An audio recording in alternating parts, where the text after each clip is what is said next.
You're listening to Behind the Bulldogs, brought to you by Ferris State Athletics. Off the left side, to the end zone! Touchdown, Bulldogs! If I'm even having like a bad day on the course or something, I just look down at it and just feel like thankful that I'm able to be out there.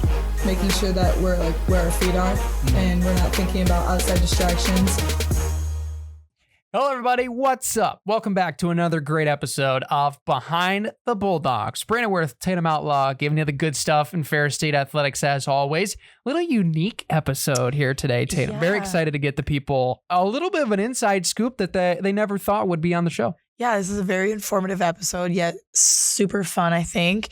And I don't think you guys are going to guess what's next. I mean, unless you read the title, but Probably did read the title. And last week you wouldn't have guessed who we were having on this week, is what I'm saying. Factual. Yes. Had a little bit of scrambling going on, but we wanted these two to be on the show at some point. It was just a matter of when, and the when happens to be this week. So we'll talk to Ciara and Abe, all the things in sports photography. And let me tell you what, these two are brilliant. You get to see some of their shots. You've probably seen their shots and never even thought about it because you've seen Ferris Athletics releases, game recap photos, all those things, and they are the ones that are taking them. So getting a little bit behind the scenes and what goes into a good shot. And some of their favorites are pretty sweet. Right. And I think it's good to know who is behind and making all the magic happen. So I highly encourage you guys to stick around for this episode and get to know who you're getting all these pictures from. Exactly. Yeah. And who you want to be best friends with if you want a picture. If you want some more pictures, then you better watch the episode and hit them up. Absolutely. Let's get into the Ferris State sports recap. Obviously, softball to recap. Overall split on the weekend. Ended up beating Grand Valley in the first game.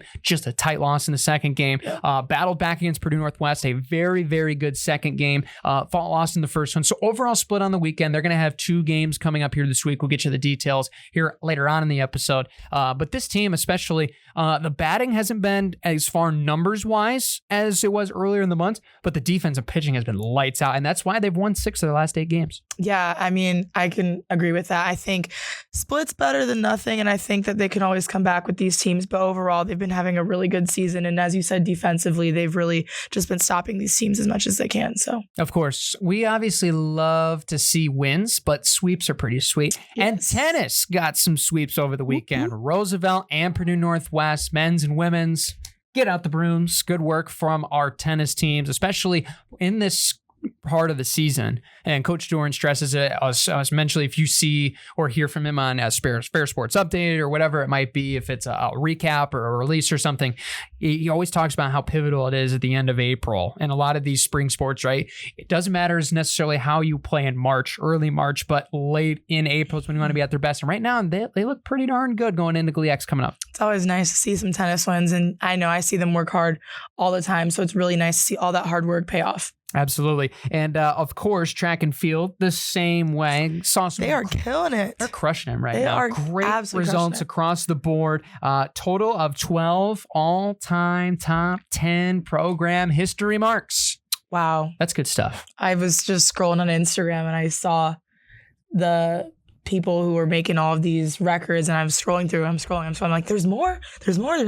So congrats to all those people this weekend. Yeah, I mean, whether it was over in Mount Pleasant, the Chippewa Challenge, or whether it was at Davenport, it was incredible across the board. I would read you all the notables. I mean, I don't want to take anybody, can set them apart, because everybody did so well. You can find out everything regarding track and field results at ferrisstatebulldogs.com. But congratulations to that crew. Of course, it's on my sleeve. I got to give them the extra love as a former myself. It's great to see them continuing on their great success. And also, speaking of great success, how about golf continuing on, where women's overall finishing 5th at the UMSL Spring Invitational, and the men's team almost got that Motor City championship win. So close. Ended up getting 2nd, but still great stuff from Coach Stark's team. And we're starting to wind down. I mean, for them, GLIACs this week. It's quick, fast, in a hurry, and they're ready to go again. I feel like the spring sports just started.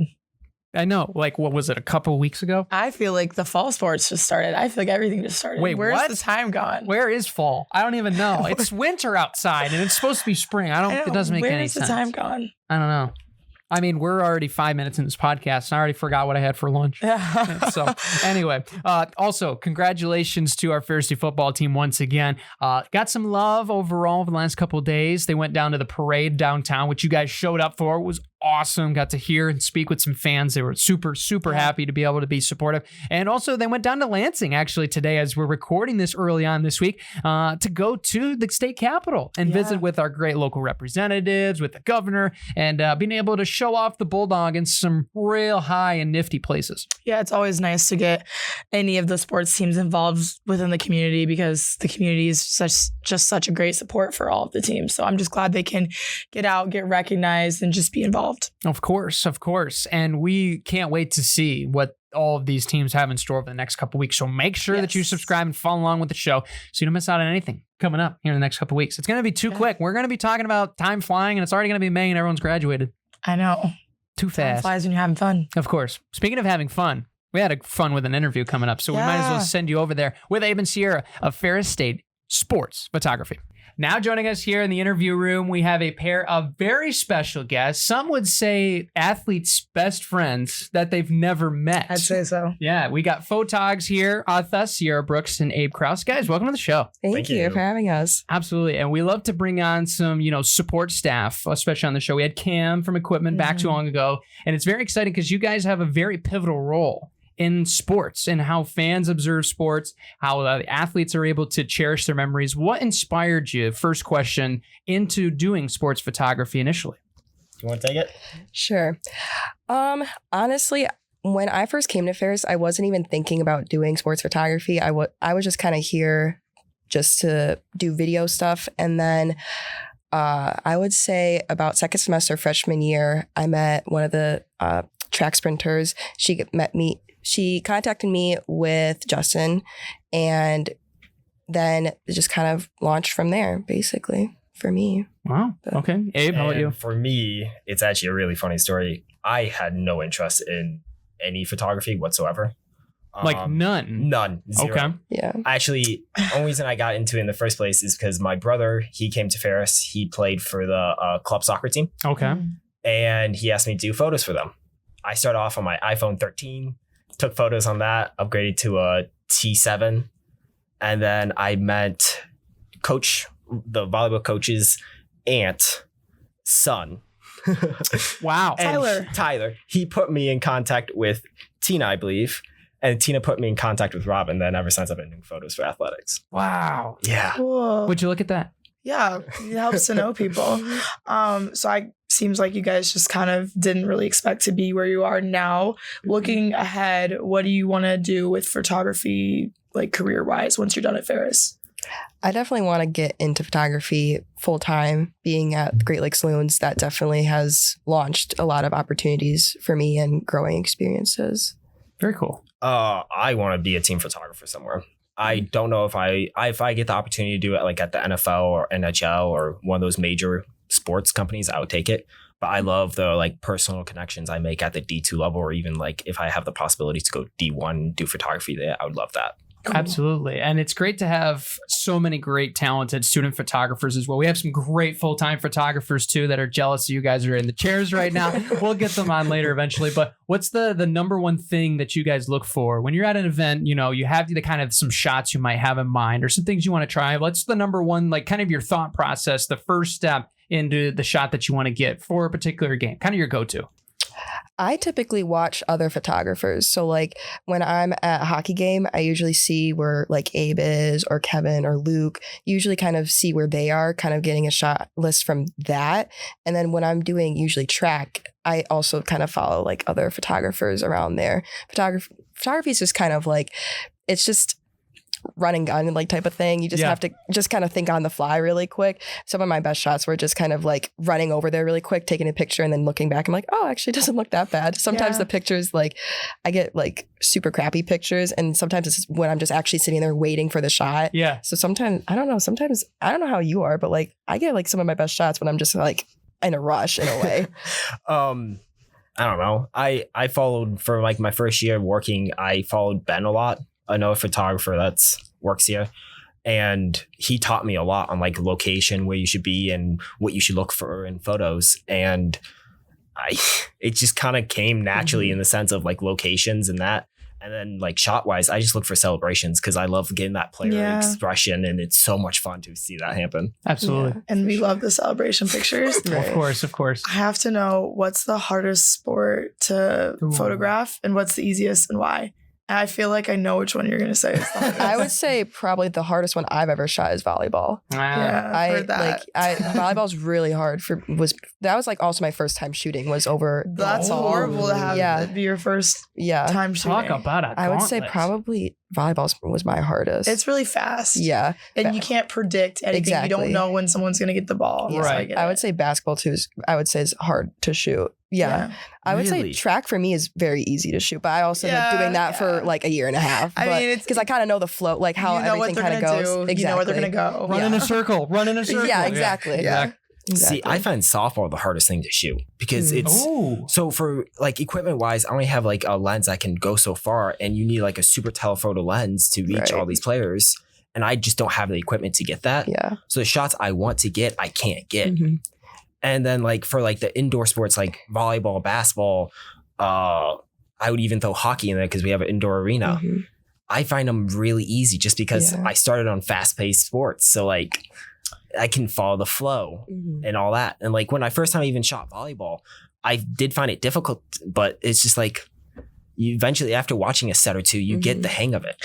Yeah. Depending on the photographer too, I think it's hard for us to even find like good pictures of ourselves because you can tell when it's like someone hasn't done volleyball much because it's just really fast. And then when you do get a good shot, we know what like looks right and what but like other people don't know what looks right. No, as you guys probably do. You can see you can spot the rookies from a mile away. Oh yeah, myself included. But when it comes to the places that you've shot, I mean, there's probably so many top of your list. Where's the favorite place that you've ever shot photos, sports or not sports? Sussex Falls for volleyball. Oh, okay, the Pentagon. Yep. I have PTSD from that though. You have PTSD from that? I have PTSD from that. Look who's talking. Yeah. So I drove out there for that game and then drove back the next day and drove back up to Big Rapids and shot football. Oh God. That's why I have PTSD from that game. Yeah, that was a whole thing. I think everybody had plane PTSD from that whole Sioux Falls trip. Everyone went so excited and everyone left traumatized. Literally. Okay, the Pentagon. Ciara, how about you? I would say probably we went down to one of the outdoor meets in Tennessee last spring. Oh. That was probably one of my favorite because I got to travel with track team for the first time and just kind of. Where were we? Oh my gosh, I'm trying to think where we were now. Lee University. That's right. It was Lee. Yes, beautiful place. Yeah, it was so nice. I got sunburnt though, which was not fun, but it was so nice there. It was such a nice weekend. I think that was probably one of my favorite places I've gone. I mean, it's outdoor, and obviously outdoor lighting for photography is a little bit easier to like take pictures with. So I'm also just a big fan of that too. For sure. That's funny. I was just thinking about when you were like recording or taking pictures of something for like the basketball game and Kenzie like fell on you. Oh. Have you guys ever had any like funny like photographer fail moments or where you got like hit or something? In the action? Yeah. Basketball multiple times. What's your favorite story of any of your photographer fail moments? I would say like at Great Lakes Loons, there was been multiple times where I've been like really close to the dugout and a ball like 90 miles an hour comes flying at you. I would say one time it came really quick and it like almost hit my camera and I was no, that's scared. my fear. That was scary, but it was actually a Ferris men's basketball game. Ferris play went up for the dunk and missed or got pushed, and the player goes sliding into me, kicks me in the face. No, they go flying. Yeah, they're flying when they're up in the air. And it was funny because I think at the time Will, the videographer for Ferris, was sitting next to me. He's like, "Yo, you okay?" I'm like, "Yeah, that's fine. I hope I got the shot." Yeah, exactly. It's like you don't care what happens as long as you get a cool shot. I mean, what matters? Yeah, that's so true. Yeah, for sure. When it comes to the best shot that you've ever had, what would be what's kind of the backstory behind how you got it and what it was about? I'll take the lead on this one. Yeah. All right. So he's ready for this one. Ferris State's football homecoming game this year. Okay. And I don't know, I think we scored or got a pick or something. And the players were in the end zone near the student section.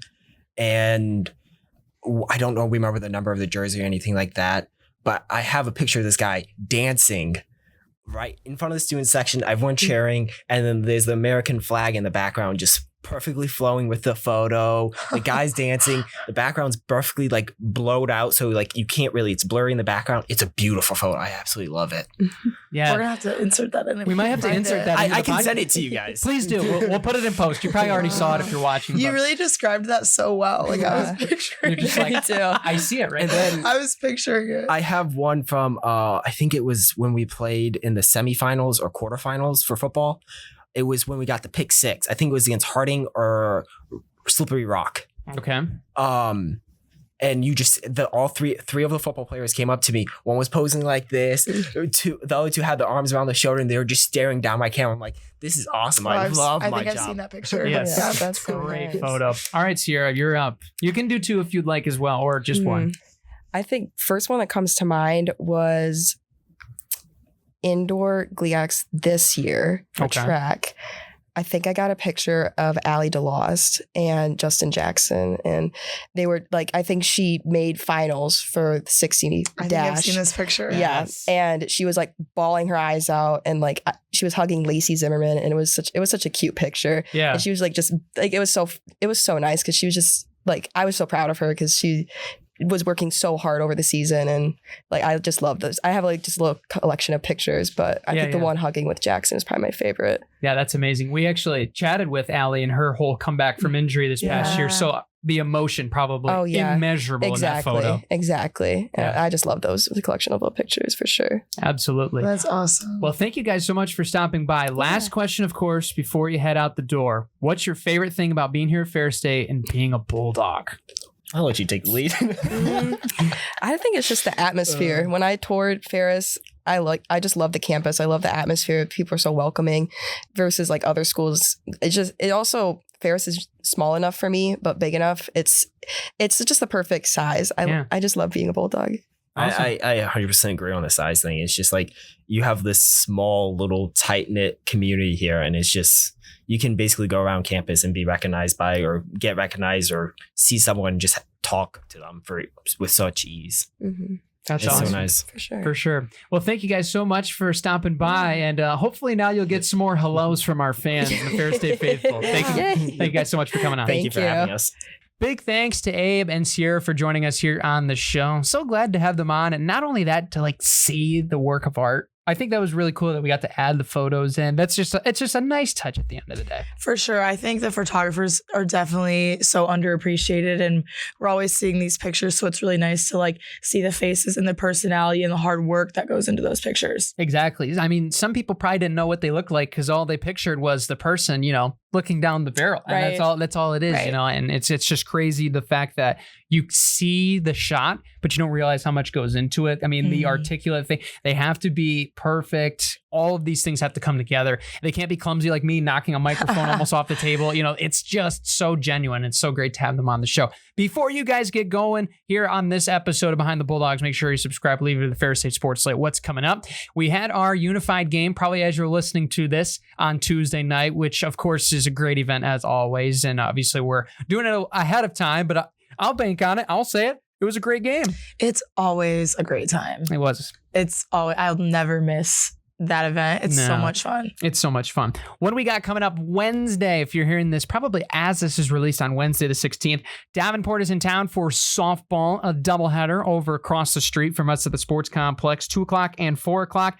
They will also be, as of now, scheduled for Friday, April 18th. They're going to be playing at home against Wayne State. However, Mother Nature has some potential plans in store, severe weather and such. So that game might get moved. You can go to ferrisstatebulldogs.com for more information. For all of our radio folks, you're probably just like, oh, I already got through it because it's Saturday. Well, if that's the case, good for you. You can go to ferrisstatebulldogs.com no matter what. Also on Friday, we have track and field, the Al Owens Classic in Allendale at Grand Valley State. So good luck to them. Men's golf starts GLIAC Championships this week. Good luck to Coach Stark and the men's golf team. We wish you the best of luck at Augusta.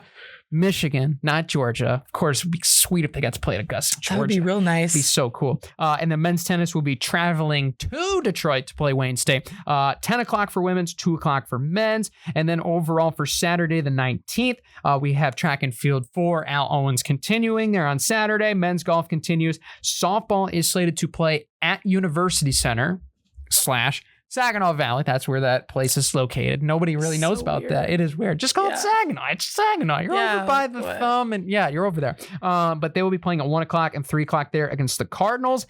And then Sunday, April 20th, men's golf continues on with GLIAC tournament or GLIAC championships, I should say. They also be continuing on into next week with the women's, and that will start on next Friday. We'll have some more events, but we'll get to that on the next episode. But thank you guys for tuning in. Big thanks to Bezos Digital. Big thanks to my partner, as always. Another great show, and we got more in store for people coming. Yeah, I hope you guys enjoyed this episode. I know I did. For sure. Be sure to subscribe, and until next time, take care, everybody. See ya.